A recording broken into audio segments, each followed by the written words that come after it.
2011 535i. Doing a fuel pump. Battery is removed, so we don't have any excitement happening. Okay, how I got to this point. To get your rear seat up, you come right here to the center of where the rear passenger will be sitting. You pull straight up. That's all you gotta do. Put your hand here, pop straight up on each side, and the door, the seat will come up. There are electrical connections on both sides. I did not take those off. I just slid the seat off to the driver's side.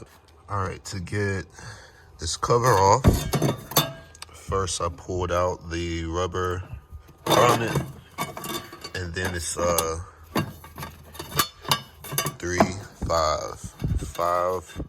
10mm nuts right there. To get these connections off, I'll usually use a screwdriver. Oh, this one's ready to come out pretty easily. But before I do anything, I'm going to clean this debris off. One thing I don't want is trash going into the tank.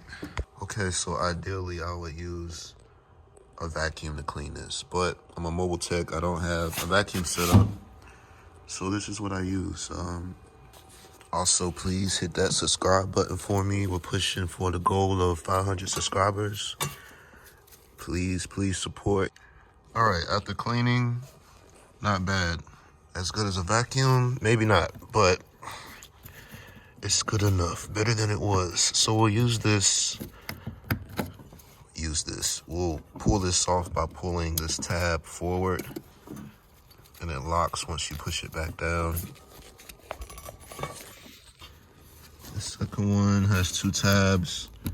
Just work those out carefully and tuck that out of your way if you're able to. So now is the fun part of turning this counterclockwise to release the locks.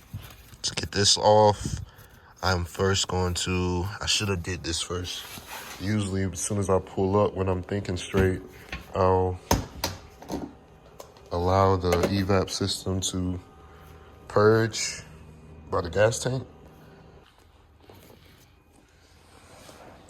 So this comes out towards you. 2 clips on the back. You have to release the safety lock. I'm gonna need a pick for that.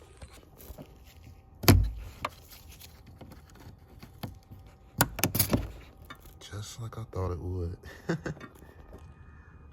Make sure you have quick hands, fam. All right, we're off. And I'm trying to soak up as much fuel as I can. Okay, just got our locking ring free. I used a tool from off of my air hammer.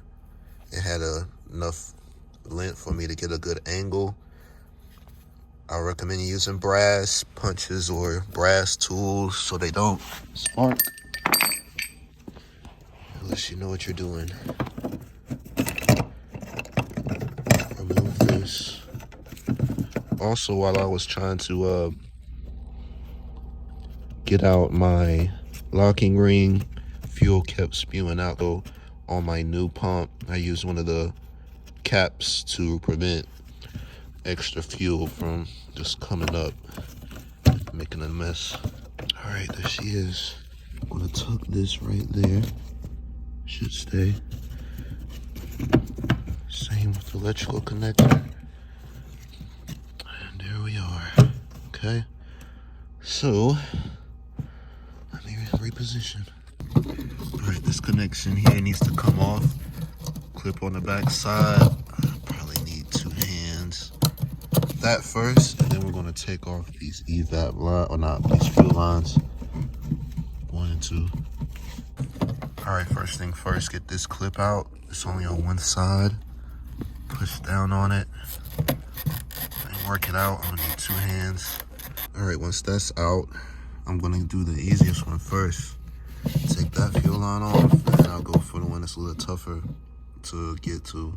I probably won't be able to record anymore after this, but there's some clips there. 1, 2, and probably a third, but I'm gonna pull them clips away and release the pump. Right. Did have to do a little bit of finessing to get this out. That filter looks rough. Okay, so there are 3 clips to get it out. This will be sitting in some retaining clips. You have to pull them straight up and work it out. But just be patient. Have a lot of circulation. I'm gonna go right back in with the new one. I'm gonna clean up, replace the seal, and go right back in. Right there is where that little cone or funnel shaped piece will go, and it clips in with the fuel line. Just giving a play-by-play. I worked it in, and to get the filter in, I had to go in this way and then that way, and now it's just sitting in. Before I do anything else, I'm gonna work in this, and it goes in like kind of like this, so that this can sit over on the side. Side note, you must replace the seal before you put the new pump in, or you won't really be able to get it in. When you're putting this new pump in, remember that this is at your 7 o'clock position. If you're looking at this is 12, this is 6, that's about 7. It'll fit right into the clips. Push down and secure them. That's secured. Run your fuel line in and secure it. Where's that hole? It's hard. There it is. You're gonna put it in that hole in those clips. And put your top back on. Almost finished with this.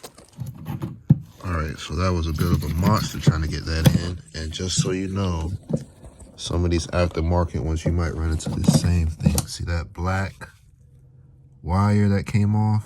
That needs to go on the side. It was in the way. However they routed this harness when they made it. And when I try to install that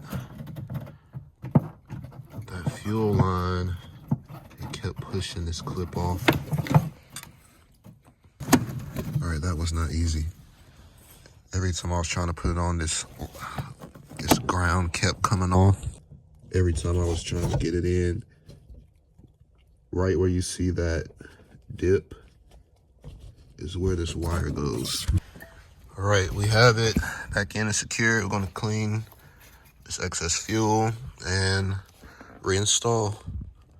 Okay, just got everything reconnected. Sprayed a little brake clean to clean the excess fuel. Making sure all the lines are on and secure. Reinstall.